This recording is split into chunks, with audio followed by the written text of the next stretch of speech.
Talk wealthy to me. On with this new jingle we gonna add to the beginning of the show. Talk wealthy to me. Talk wealthy to me. Hey, family. It's your family CPA, Jasmine Young, and you're listening to the Talk Wealthy to Me podcast. Get you a black CPA. We out here.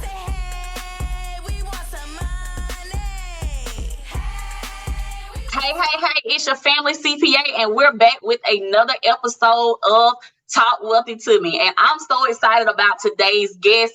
Not only is he a world-renowned chef, but he is also my friend, my brother, and my fellow Alabama A&M alum, Mr. Cameron Dangerfield, aka Cookin With Cam. Cam, what's good? What's up, Jazz? I'm so happy to be here. Thank you for having me on your platform. Listen, I'm so glad to finally get you on the show after 3 seasons. I'm so glad to finally get you. You know, it's my fault though. It's really my fault. It's all good. You know, I'm glad to be here. You all around the world, so you know we had to catch you when we could. So I really, really appreciate you for coming on the show today and just gracing our platform with your presence. It's a lot of people that are into, I call it chefing these days. A lot of people are becoming chefs, starting restaurants. Yeah. And I feel like it was so important to bring somebody that is well versed in this area on the show, just to talk a little bit about your experience from just being in the field, as well as your financial experience in becoming a chef, and just, you know, share the information, share the wealth. So before we get started, for those people, our conversationalists, as we like to call our listeners, for those people who don't know who you are, tell them a little bit about Cookin With Cam. Who is that? Okay. So I am Cameron Dangerfield. I'm originally from Chicago, Illinois. I went to school at Alabama A&M University, where I really began to hone in on my love for cooking. As you know, when Alabama A&M, you know, I know, right? We ripping today. Always, you know, I'm always going to do that for the people. We got to do it for the Bulldogs. Right. So when I was in school, it was a rough time in my life. My family, we had just recently lost our matriarch, my grandmother, and she raised me. So I found myself with a huge void just kind of in my heart when I returned to school the following semester. And I just asked God, like, what is something that I can do to tie in everything I'm learning in school? Because just like you were, I was in the College of Business and Public Affairs. It used to be called the New School of Business. And I was taking one of the brand new entrepreneurship courses when I first got back that semester. And I was just like, God, how can I find something that I love to do that reminds me of my grandmother, something that kept us really close, and that was cooking. I was like the family cook. I was even cooking at A&M for all of my friends. Like when I was in the dorm room, I had griddles set up. I had a rotisserie oven. I had a convection oven. I had all kind of shit that I wasn't supposed to have. That kept me fine. But I was cooking food, and that's the way that me and my friends, especially the people from Chicago, we would eat, because we just did not like the food in Alabama. You know, for me, it was very underwhelming, especially for it to be like the center of where Southern cuisine is from. Huntsville's cuisine was very underwhelming, and the cafeteria was pretty underwhelming as well. Yeah, so I began to just cook. I began to cook on campus, and it got to the point where I was like broke. I mean, I was literally dead broke, and I wanted to go. Honestly, I wanted to go on spring break. It was my first year being able to go to Panama, because my freshman year I ended up getting food poisoning, so I wasn't able to travel for spring break. And all of my friends was like, why don't you sell food? And me, I used to be a pompous asshole back in the day, especially at A&M. So I didn't want that lingo, Cam selling plates, because I thought, you know, it sounded pretty ghetto. But that was before I understood how lucrative something like running a food business could be, because I didn't really have any idea other than the fact that I knew some of my grandparents on my mom's side did own a barbecue restaurant in Mississippi, but I do none of the financials. So one day my friends was like, if you don't want to do it, we're going to make you do it. So one of my friends, she had a kid and she let me use her food stamps. Thank you, God, for the government of Alabama. My other friend, she had a deep fryer. She let me use her deep fryer. My other friend said, I'm finna free 99 some stuff from Walmart to get you started, and I'll go back and forth as you make money because I know people are gonna do it. My other friend said, let's get on Instagram. We about to create you an Instagram. My other friend said, I know how to do graphics. I'm about to make you a graphic on my phone right now. And we're literally doing this in this was at A&M, like literally, like you're going to spring break. You're going to get out of this season of depression. You know, I was the president of War Modeling Troop at the time. So I had people that were right in my inner circle that's like, I know how to do this. I know how to do this. We're going to do this today. I had somebody say, I'm going to skip class today. I'm going to take the orders. This other person said, give them my phone number. They can call me. And this all happened within a day. Like this wasn't like, oh, this was a week-long journey of me figuring it out. No, I prayed to God one night. The next I called my friends over. I'm like, so y'all been talking this up. Let's do it. They said, we're going to do it today. Tomorrow we cooking. So we literally arranged everything, created a full-fledged business in one day. And the only thing we did not have was, what is a name? What are we going to call it? And at the point, I was like, the one thing I know about business is that a business at inception is just an idea until you put a name on it. When you put a name on something is when you begin to put life into it. And when you put life into it, as anything in life begins to grow. And I was like, God, what are we going to call it? And all I dreamt about was my grandmother. And I can hear God just saying in my head, she'll always be cooking with Cam.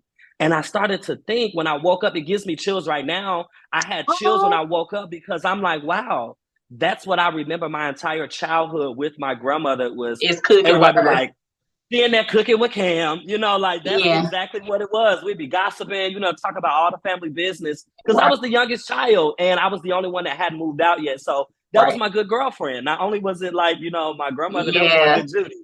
And that's why I learned how to cook. And literally we started that day. And I tell people this all the time that when I started posting at 10 o'clock. By 11 o'clock a.m., I had posted everything on social media, $5 milk plates, and then we came up with the name, the Milk Cafe, because I asked my friend, baby, them what milk is it about? Yes, that's exactly what it was. Them I kept asking y'all. If you never had them, y'all got to get some milk fries. I'm telling you, every year at homecoming, I'm looking forward to, hey, where he's setting up shop at, because I got to get me some fries. Okay? Literally. Them babies that's how it started.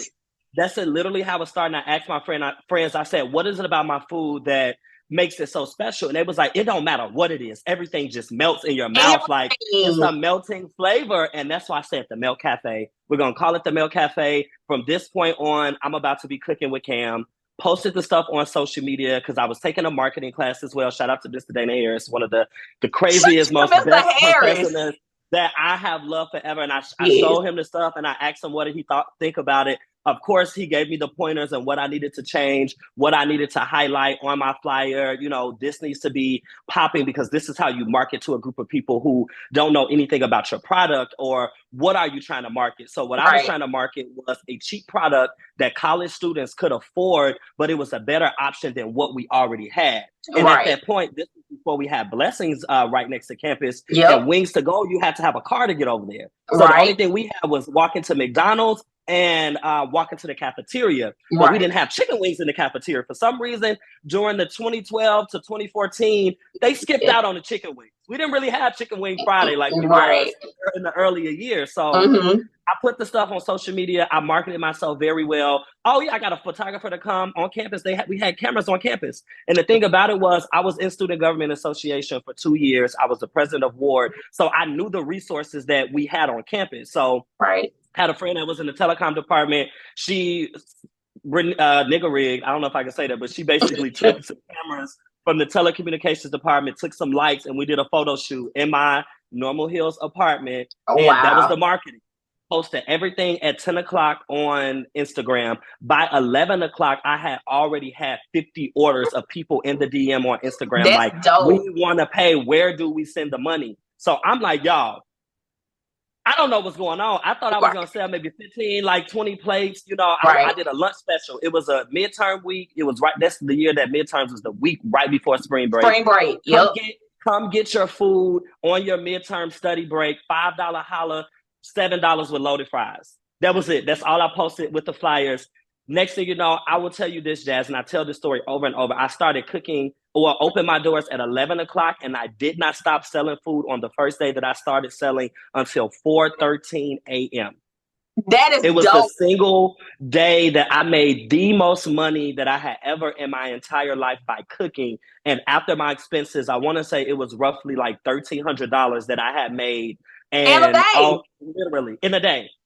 Now, the expenses, everything, nothing was accounted for. There was no balancing of profit and losses. There was no expense reports. I had one friend with a notebook writing down orders. I had one friend just tallying how much money we actually spent off the receipts at the grocery store. But what I noticed, every time I would run out of food, no matter what the wait was, because people started hearing the buzz all day, that people waited. And that's how we got till 4:13 a.m., which was my last order that I dished out, because not only was the quality of the food good, the word of mouth was spreading on campus. I mean, that day, I had Greeks outside practicing, strolling. It was guys outside. I had never even met these people before. Niggas was literally outside of my Normal Hills apartment throwing footballs. I'm getting videos sent to me, like from my count, who was a hater at A&M. He sent me an email that I saw the next day with videos of, you can never do this again. There's no way, this is a party and this was not sanctioned. I had no idea this was happening because I was fine. I'm dropping chicken and I'm tossing. I don't know what's going on. People was in my apartment playing spades. They had their laptops out studying. It was amazing. And I said from that day on that God blessed me with a gym. And from that moment, I have been cooking with Cam. That is dope. And listen, you said so many things like that I want to dissect about your story. Like the first thing that you talked about that really stood out to me. And before I go any further, shout out to A&M. Start here, go anywhere. I mean, if you're looking to start a business, I mean, you're looking at two successful business owners that came from A&M, specifically from their College of Business and Public Affairs. So let's make sure we drop that nugget right there. But something that you said really stood out to me, and I hope our conversationalists that are listening that are interested in becoming an entrepreneur or that are already entrepreneurs, one thing you said was, I had friends that were experts in different areas. A lot of people get so caught up on, I can't afford, to go and hire a marketing specialist or go and hire a PR firm or go and hire a CPA. Listen, you use the resources you had, the people that are around you. And that's one of the things, I'm not sure if everyone is familiar about Black Wall Street, but that's one of my passions. But that's how Black Wall Street started as well. People started using their network of people that had. I mean, I literally have chills over my body right now, because people don't realize, and it's something that Issa Rae speaks about a lot of times, is that people, they think when they want to see immediate growth that you need to network up. No, you network you network outward. Because the people that are around you, the people that actually love you the most, if they are as down for you as they are, they will do anything to help you if you are serious. Now, I can see if you're the type of person where you have a million ideas and you put no action behind it, but no one knew me to be that person. Everyone knew me to be the person that when I want to do something, I'm going to put my all into it, because that's just the type of person who I was created to be. And that's the type of person that Alabama A&M University was molding me to be in the future. And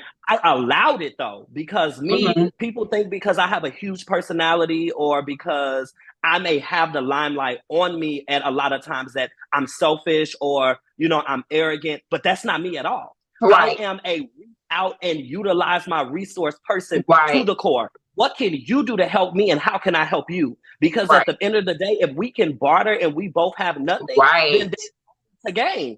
If we are both and we're helping each other step by step, why there's no issue there. And I think that's one thing that entrepreneurs specifically, especially Black entrepreneurs, we need to get back into the habit of doing is helping each other. There's nothing wrong with bartering services. I bartered services and still do for certain things that I need, because I'm able to provide something that the people I'm bartering with can't. But also on their own. That too, Jasmine, even if you don't have a service, just supporting.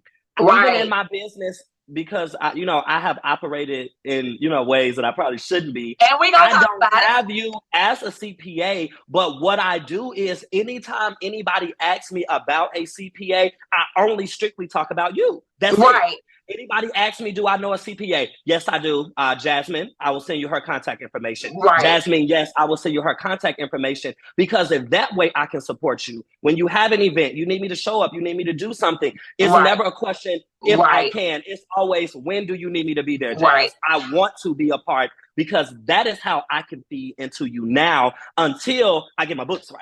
Yeah. And see, another thing that you touched on too is relationships. A lot of people think that business is transactional, and I preach this all the time.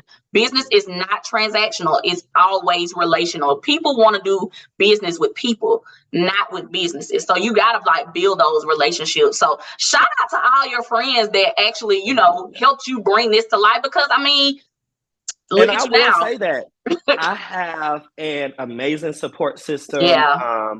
My friends I grew up with have been there for every single thing. And even the friends that I have met along the way that have become family, like you, especially my best friend, who's also a graduate of Alabama A&M University, Brandon Gilmore. He's an entrepreneur himself. He's a STEM graduate from A&M. And to have people around you who, it's a blessing to not call them friend, because that's your family. Right. People don't realize that the wealth that's in those relationships, because whatever I need, I'm there for him. But it's also, it can be transactional, because whenever anything for his family, his friends, his companies, his corporations, they need a chef, they need a caterer. True.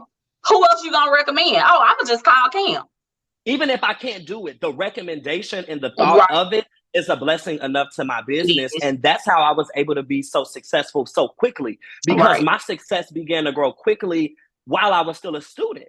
You know, I was using social media as a free marketing and advertising platform. Ricky Smiley heard about it. He's Alabama down to the bone.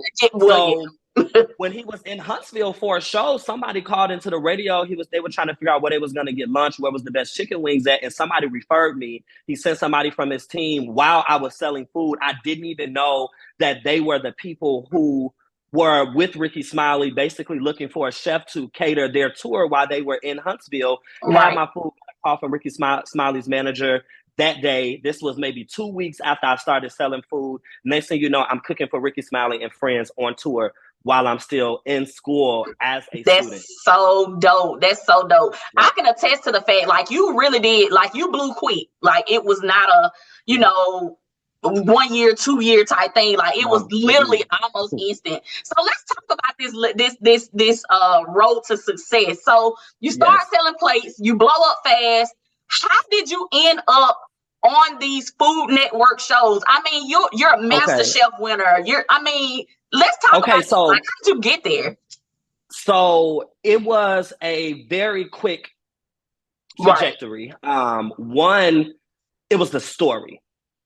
When you have a solid story that people can connect to, you begin to build audience. And audience is not just about numbers, because I know other chefs that have hundreds and hundreds of thousands and millions of followers, but they don't have impact. Because it's a difference to be influential than to be impactful. And that was always my goal, was how can I be impactful to people so that they realize that this dream that I'm selling, I'm not just selling wings, I'm not just selling food, I'm selling community. I'm selling the ability to let people know that you have the ability to do exactly what I'm doing. And that is what people latched on. So after Ricky Smiley, I attest Ricky Smiley to my success all the time, because after Ricky Smiley, people from the tour, they heard about me, and I was graduating the next year. So people kept my contact and they all followed me on Instagram. So I had another one of his comics reach out to me and was like, hey, I'll be in this town. Can you come and cook for me and my wife? Said yes, did it. They posted me. More people reached out to me. Then Portia Williams was doing an appearance in Huntsville. She was like, hey, I heard about them talking about you on the show. She hopped in my DMs and was like, I'll be at Focus. Focus was still open, and baby, shout out to Focus. Ooh, they used to be. Tunchi, I know you know Tunchi. Tunchi was my homeboy. Another network person. Tunchi is somebody that kept me working the entire time I lived in Huntsville. reached out to me and was like, hey, we know you don't cook. You know, you do your own wings. Focus does their wings, but Portia wants you to prepare some food for her tonight. She's going to be our special guest. Can you do it? I did it. Got a picture with her, posted it. Then I got a call from another Real Housewives of Atlanta, Phaedra. Phaedra wanted me to do something for her. Mm-hmm. So I came to Atlanta and I went to this convention event that she had, and I got to meet Phaedra. And a few other celebrities where they were just talking to entrepreneurs and basically encouraging them. And, you know, a lot of people were afraid, but me, I'm going to talk my talk. I'm going to talk my shit. Exactly. So I got up and I told my story about what I was doing, and I began to build network.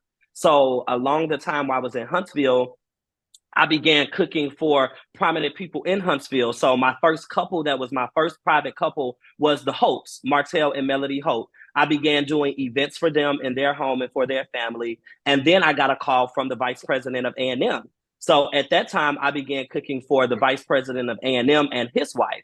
From then, I began cooking for the president of A&M and his wife on campus. They were requesting me to prepare their lunch and bring it to the president's office. And that's how I began to garner a really close relationship with President Eugenie and his wife. So from there, people started posting, and, you know, just everybody's talking about it because, you know, barbershops, beauty shops, all of those people are putting in 15 to 20 orders every Monday. I'm selling wings. So the word is spreading. So the hair diagram, Tamika, I have to give her credit because she had most of the prominent women in Huntsville getting their hair done at the hair diagram. And her staff ordered food. If I sold 50 weeks out of a year, they bought food 40 of those 50 weeks. That's so dope. They were telling people constantly. And I had a close friend, Brianna Brooks, who worked in the shop. She was my big in house arrest, and they spread the word. And that's another thing I tell people about business. Yes, social media is amazing. Yes, digital advertising is amazing.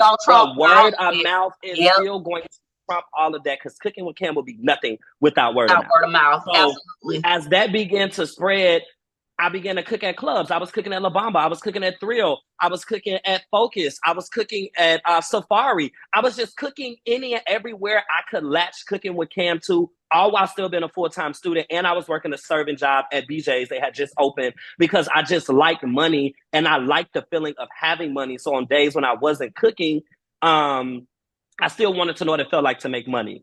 And it was crazy because I learned very quickly that there was so much more freedom in doing what you love to do, and there was so much more wealth you have to do. And absolutely. I said that, of course, I was going to stay in school.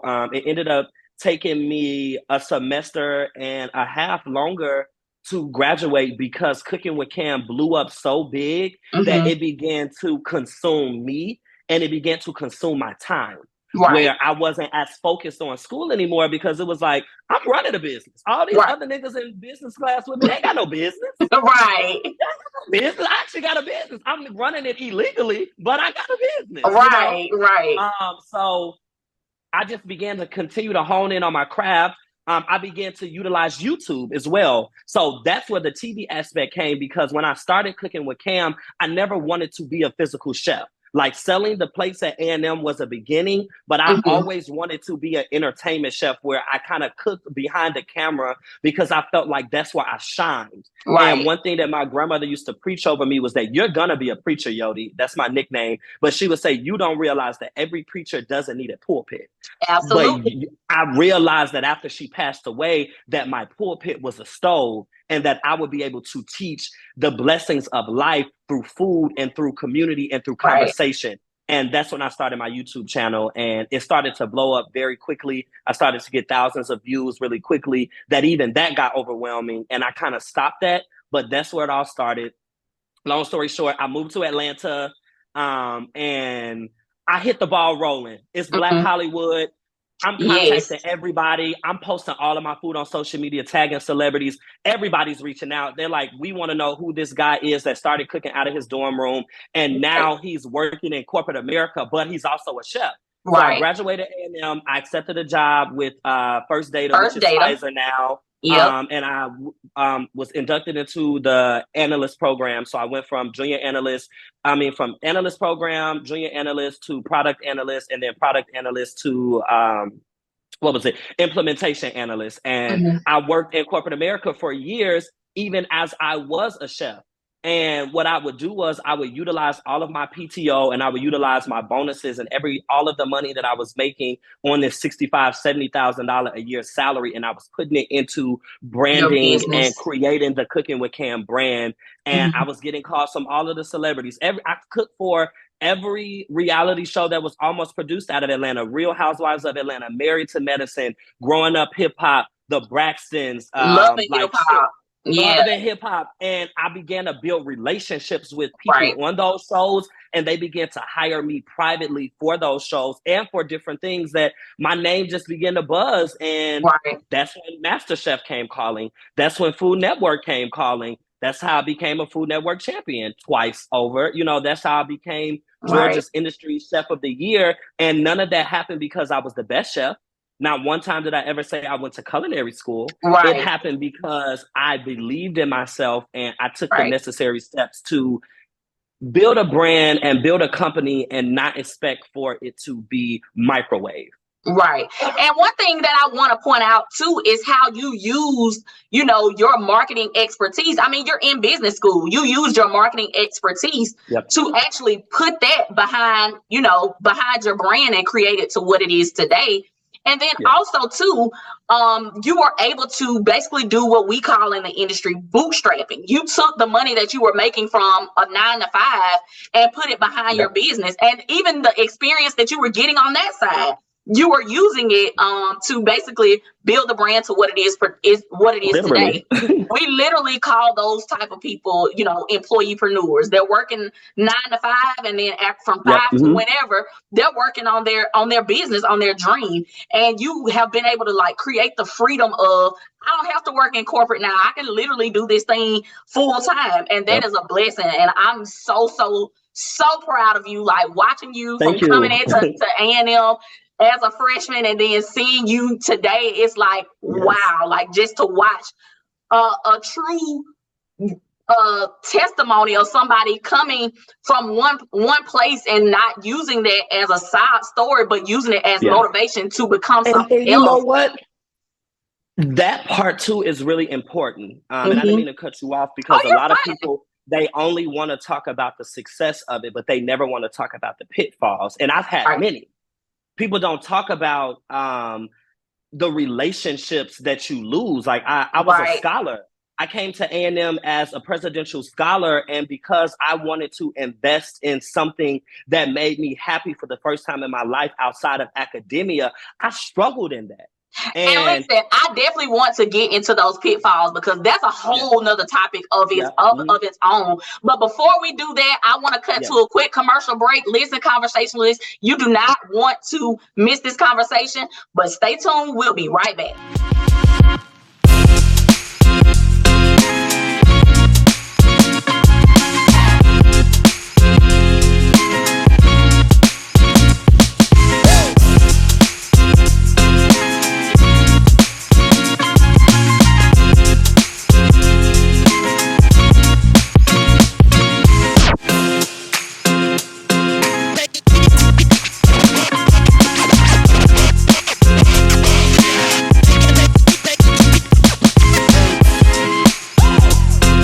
Study the history of revolution, you find that many of the leaders of revolutions, political, economic, social, didn't believe that they were capable of bringing forth a new reality for their people. A lot of people think that their money issues come from not having enough money. The issue that comes as it relates to supporting Black-owned businesses is the psychological trauma that is connected to how we spend our money.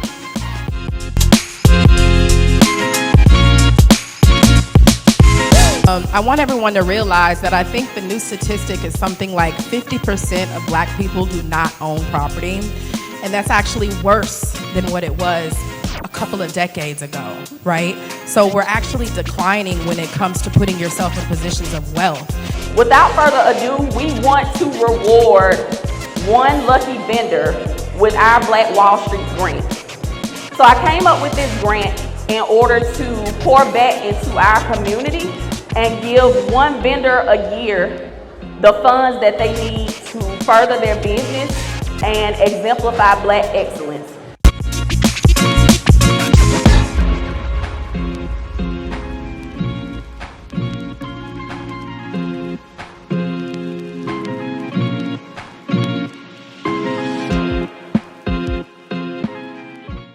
Welcome back. Welcome back. Listen, we are knee deep in this conversation with none other than my friend, my brother, Cooking with Cam, talking about his journey to success, cooking, starting off in his dorm room to being a 2-time Food Network champion.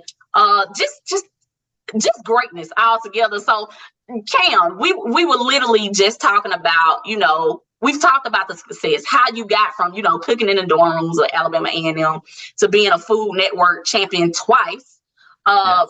And now we want to talk about that journey, the not so good parts about it, the pitfalls. And before we went to break, you started to talk about the things that you started to lose and just things that you went through that aren't most of the time shown on the cameras. So let's talk about that. Like, what was it like on the back end, being successful so quick? It was very difficult for me because I had been the kind of guy that was always liked because I was funny, I was impressionable, I was smart, I was just the all around like kind of guy next door. And as I began Cooking with Cam, just those levels of isolation from people around me changed really quickly. Who I was, the fabric of Cameron began to change really quickly because, like I said, I came to A&M as a scholar and I left barely graduating because my focus and my priorities shifted from why I came to school because I found something that I love to do. And I got to the point where I was like, I'm only graduating because I came here for my family and this is what they wanted me to do. So I lost that touch with academia, with something I thought would follow me for the rest of my life. Now, I mean, I'm still a quick study. However, that part was hard for me when it's like, wow, I didn't do as great as I wanted to in college because I started off great. I started off strong, but my business took over. And now I have no regrets because I'm thankful for where I'm at because I still graduated. I began to run into issues with friends and family because by the time Cooking with Cam blew up, I really didn't have the need to go home as much anymore because I wanted to be there to make money. So I missed a lot of seeing my nieces and nephews grow up. I missed a lot of milestones with my siblings as we all, began to grow up into adulthood. I lost a lot of friends. A lot of friends began to isolate themselves from me because they didn't want to be known as Cooking with Cam's friend or Cooking with Cam's helper, because I had a whole team. I had somebody that was taking orders for me. I had someone that was a kitchen hand. I had somebody that strictly did customer service and, surveys and reviews. Like I really had an entire team. We had uniforms. It was really crazy. And as the success grew, it became overwhelming for other people because none of us knew that we would I was becoming a Huntsville celebrity at that time. And at that point, the people who I wanted to hang around and the people who I wanted to associate myself with began to change because it's like, I don't necessarily want to just hang out with the students anymore. I want to get out into Huntsville and figure out who are the other business owners out here and how can I be more like them? And that caused a huge division. People don't talk about the lonely nights that you have. People don't talk about how irresponsible with money you can be. I was making thousands of dollars a week at A&M as a student and did not know how to manage it. So I'm spending thousands of dollars a week. I'm having easy access to buying alcohol, buying drugs, like all of that. All of those things happen when you acquire success and money fast. On any level. Because when you have not had access to it before, the only thing that was stopping me from having access to anything in life before wasn't my personality. It wasn't my intelligence. It was me not having money. And as I began to get money quickly, I began to realize how irresponsible I was. I began to realize that I am actually the product of addicts, which I am. I come from a strong story of strong people who have survived a lot. And I thought because I was the only one in my family at the time excelling through high school and going to college that I was exempt from my parents being addicts. But I learned really quickly that when I have the access to have it, that I could quickly become that as well.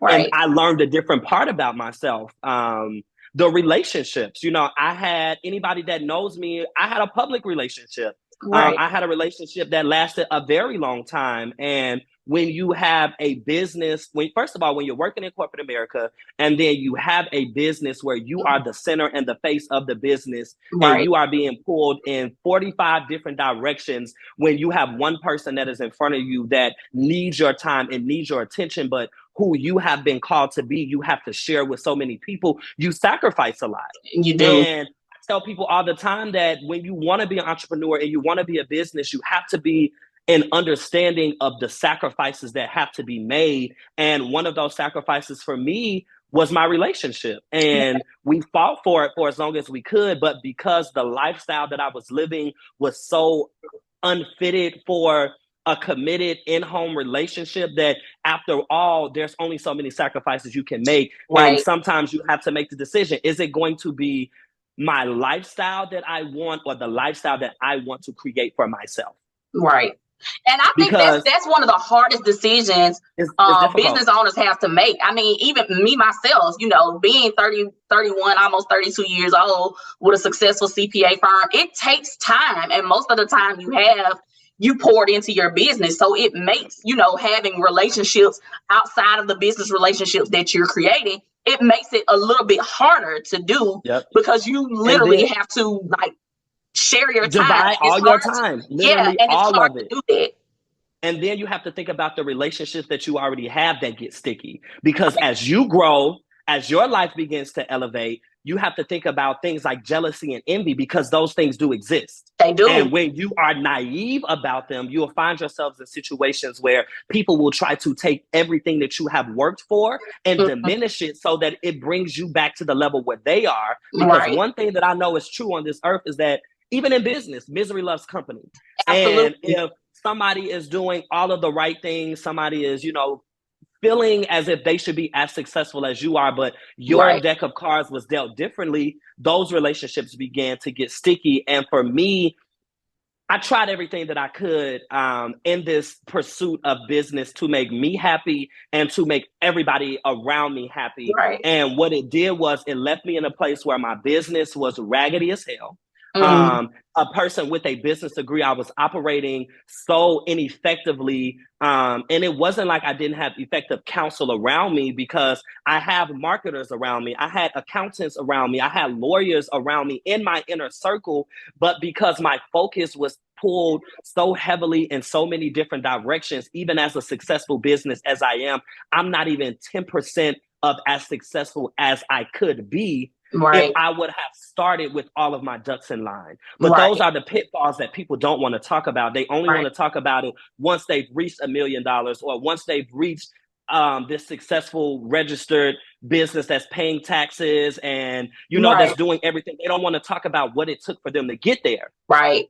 Because I've made $100,000. I've made $200,000 of money that I have spent $100,000, and I have spent $200,000 because I had no idea how to manage it, because it was all I can do is put a little bit of energy into Cookin With Cam so that it still lives. But I also got to put energy here into this relationship. I got to cultivate these friends because I don't want to lose these friends. I got to make sure that I do this because I don't want to lose my job. And people don't talk about how stressful that shit is. It is very stressful. Many of mental breakdowns in the process of building to where I'm at right now, where I didn't think I would have friends. I lost my relationship. I lost friends who I thought would be in my life forever. It's been times where my entire world has been rocked trying to run a business. And will I say I regret it? No. Has it been worth it? Hell yeah. I'm thankful for it. Because you have to go through those trials and tribulations, I believe, in order for you to make and mold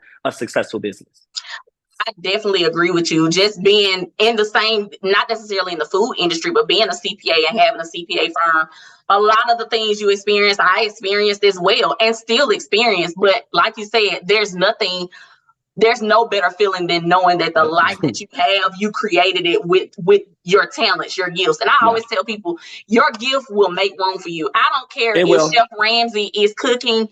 It was meant for Cam to be a chef, and now he's on Food Network winning Chef Ramsay shows. Like whatever you can, if you can think it, you can do it. And I totally believe that pushing through all of it.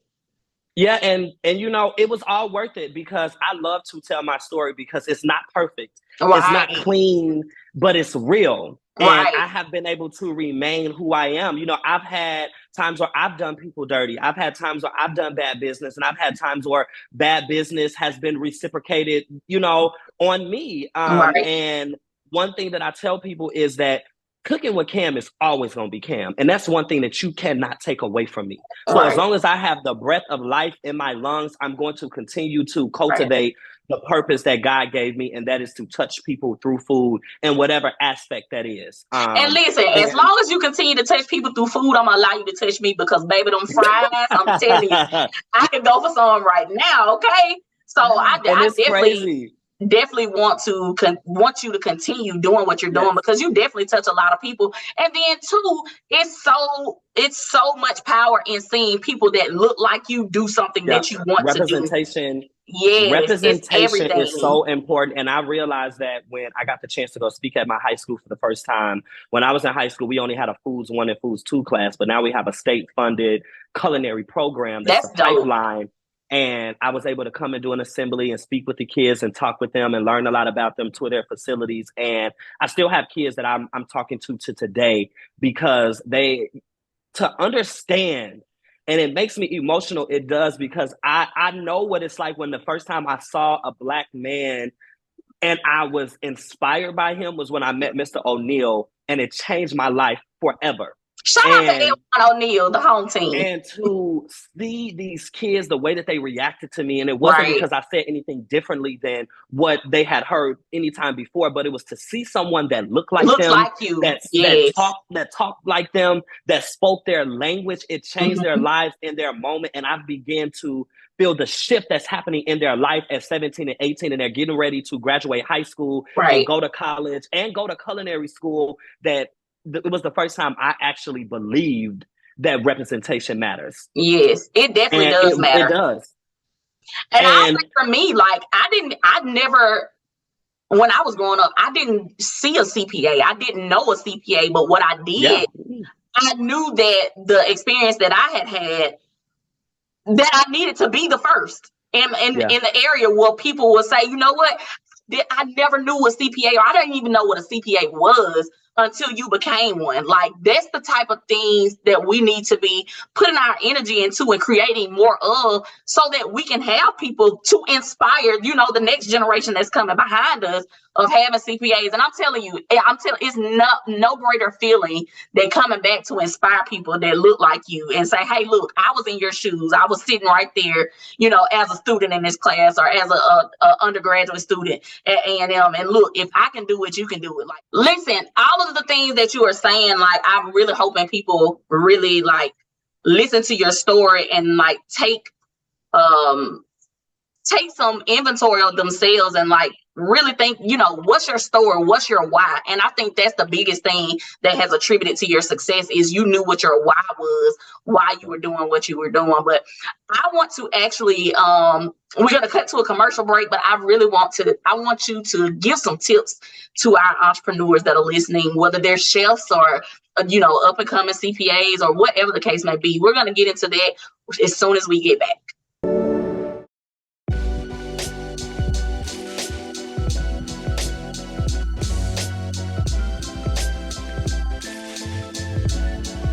Join us for the Black Wall Street Black Business Expo and create the change you want to see.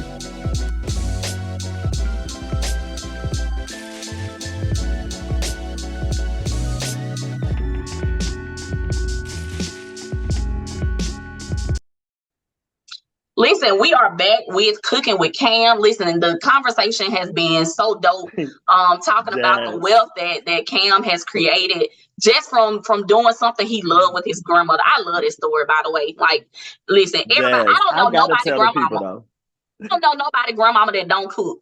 So it's kind of like, yeah, you gotta know that. I know a couple grandmas. So I know some hood grandmas that don't cook. They cook at McDonald's. That's what they cook at.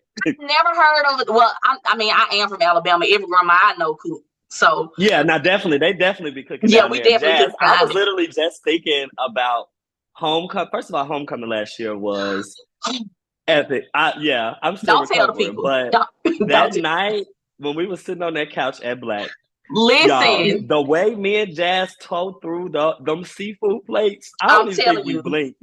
I paid for it though, almost immediately. Gee, listen to me. That was one of the best memories I had during the whole entire homecoming because me and Jazz started talking. By the time we got done, the plates were empty. Empty, done. Baby, that was probably the best food that I had that day. And even though I couldn't I keep think that was probably all I had ate that day. it may have been because we was running around so much, but Mhm. I really them shrimp was good. Now you got me thinking about it. But so before we Yes. end this show, like one thing I want you to do is for those entrepreneurs that are listening. What are some tips that you could give them? First, I want you to give tips to the people that are chefs right now or that want to be chefs. And then for entrepreneurs, just all entrepreneurs, what are some tips that you can give them as a result of your experience with success and with coming into wealth through your business? Like, give us some tips Yes. on that. So what I love to give advice from is where I have made mistakes and I have learned from, because Right. I can't give advice to anybody based off of something that I'm just pulling out my ass, if that makes Right. sense. So the first thing that I tell people is believe in yourself. Yes. And allow that to be enough, because oftentimes people don't succeed because they never start. And the reason why they never start is because they're always looking for the validation of some raggedy bald head ass person next to them, when that you don't need that. You only need to believe in yourself, and to be honest, that is enough. Any entrepreneur, any successful person that you look up to will tell you the same thing that I'm saying, is that belief in themselves is what got them started. Right. 2 is dot your I's and cross your T's. As Black people in general, or well, yeah, because I'm rooting for everybody Black, but Black people and whoever else is listening, it is important to have the proper paperwork, certifications, education, and whatever expertise you want to do. Right. So I call it dotting your I's and crossing your T's, making sure that you are well versed or have a lot of knowledge in whatever that field is. Right. 3 is practice and work hard. Right. Practice, consistency, and persistence will outdo talent any day. Some people think that you have to be the most talented in whatever field it is to be great. No, all you have to do is work hard and stay consistent. Keep showing up. That form, and keep showing up for yourself. Right. And that formula is a formula for success every time. Right. And the last thing that I tell people, stay out the comments. Stay out of the comments. And that's a digital thing. That's in life. That's with your haters. That's with the peanut gallery. That's with the motherboard of the church. Stay out of the comments, because you know the motherboard, they're gossips. Yes. And that's another thing. So we find ourselves so consumed in what other people think about what we have. And yes, of course, you want to hear what the market is saying. You want to hear what your potential audience is saying, but you don't want to allow that to sway you from the genius and from the purpose that God has given you, because what you hear inside of you, that can't be taken away, and that can't be distorted unless you allow someone in to do that. Right. And the way that you allow someone in to distort your future, to distort your thoughts, to distort your dreams and your goals, is by opening that portal and getting in the comments. No, you don't have to. Right. Me, up until recently, people know about Cam. I've been speaking a lot more vocally now, because I realize that my purpose is more than just for me and for my friends to be blessed with it. But now it is time that I begin to speak and bless the world with this purpose and this story that God has given me. But I don't care about the comments. Right. I don't You respond. speaking to me, because I know TikTok, baby, let me tell you. I don't respond. Because I'm coming. They still working on it. The thing is, I will say, yes, love. I'll hit it with a heart. I'll hit it with a rocket, baby, because we on the way up. But that's all you're going to get from me. You can call me ugly. You can call me a sissy. You can call me gay. You can call me loud. You can call me ugly. You can call me stupid. You can call me a child of God if you want to. But baby, it ain't moving me, because I know who I am. I know who I have been called to be. And for me, as a successful Black man, that is enough. Right. So those would be the tips that I could give. Listen, you dropped some gems, like I said, even for me, because them comments still be having me in a chokehold. Because just let it go. Just let them talk. They need something. They don't have nothing else to do. Still shot, but I'm working on getting better. And I actually just got on TikTok. So I started a TikTok maybe 2 years ago and posted a few videos. And I was like, I can't do this. This is bad for my nerves. It was too much. But now I'm like, okay, I'm getting used to the Instagram thing again. I'm getting back out here in these streets. So y'all can follow me on TikTok at Cookin With Cam. I just restarted my TikTok page. So I posted absolutely. So listen, all my conversationalists, y'all know how we do. I need y'all to go and follow Cam on Instagram, on TikTok. Follow Cookin With Cam. Let's support this. Oh yes, because I have some amazing things coming up, guys. Yes, let's talk about it. Like what's next for Cookin With Cam? Okay, so I have 3 huge things that I'm working on right now. People don't know I've relocated to Dallas. Which is one of the most major sports cities, like sport renowned entertainment, entertainment. And I am working on I've had many restaurant projects, and I've had many restaurant projects that have failed and just fallen off the map, But we'll talk about that on another one about businesses that fail and how you don't allow that to deter you. Because I will say this is another tip. I have had more failures and more no's and more doors closed in my face than I have had yeses. So do not allow that to stop you. One door closed is the entryway for another door to open. Right. But I'm working on my first soul restaurant project. It's going to be brick and mortar, but it won't be like a restaurant. They have very popular what they call food halls here, kind of like Ponce City Market in Atlanta. Yeah. And I'm working on my project. My application was approved. Yeah. So I'm super excited about that. Also, I'm starting this new inception. My dreams are coming true of why I started Cookin With Cam. In April, I will be recording my first 3 episodes, my pilot episode, and the first 2 episodes of the first season of Cam Live. Is going to be a late night I cannot wait / talk show. So think of Jimmy Kimmel meets Emerald Live meets BT late night. So it's going to be music, entertainment, inspiration, all with food, where my kitchen is yours and your kitchen is mine. So that's dope. It will be open to the public because it will be recorded with a live audience. There will be very limited seating, of course. So once I release this with my brand new website, I did not mention that in this episode, but I've been operating as a business and I've never had a website, but I am having a website developed now. What? That goes to show that word of mouth. I'm telling you, like, you got to get people talking about your brand. I've also never, ever printed a business card. Not one. Wow. Not in all of the years that I've operated. I've never printed a business card. I've never had a website, but they are coming. I got a website being developed now because I need people to have a central way to connect to me and not just through social media, because Cam Live is going to be the first show concept of its kind. I think it's going to be big. I know it's going to be big. Pulpit. I think it is my way where I'm going to be able to connect with the entire world at large, and other creatives and business owners will have a place to come for late night eats, late night cocktails, and let's talk about it. Baby, I can't wait, because listen, that's coming in April. I'm there. Give me a plate. And then the last thing that I have coming out that I'm about to release next week, I have signed on with a celebrity event planner. She's one of the top out of LA. She's a basketball wife. She was on a couple of shows on VH1, and we're both launching together a brand new immersive dining experience. I can't say the name of it yet or who is involved, but just know that this is about to be an exclusive, immersed, entertaining dining experience where I would be the live entertainment as far as, the chef for this experience. But it's going to be like something you've never seen. We're launching in Atlanta, and I will tell you our last stop is Dubai. So this is how crazy this dining experience is, and it is for the who's who of the who's who, where, tickets may range from like $500 just to get a seat. That's how exclusive this event is going to be. So just be on the lookout, guys. Yes. Everything Cookin With Cam is on the up and up. And I will leave you with this. If you see a post come up soon that says Chef Cam is retiring from being a private chef, just wave and thank God, baby, because we're moving on up. Retirement. Listen, y'all have got to get in contact with Cam. So I need you guys to follow him on TikTok, follow him on Instagram. Cam, as your developments come out, shoot us an email, give us a call, text me. You know, we family, so we gonna always miss each other here. So you always have a home at Talk Wealthy to Me, and we'll be ready to welcome you back and talk about all of these new developments and the next level of success that you are absolutely going to reach.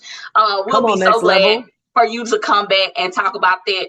Listen, thank you guys for tuning in today. That's all we have for Talk Wealthy to Me. We wish you love, peace, and generational wealth. Y'all have a good one. Thank you for listening to this episode of Talk Wealthy to Me. Remember to subscribe to our YouTube channel, like, comment, and share.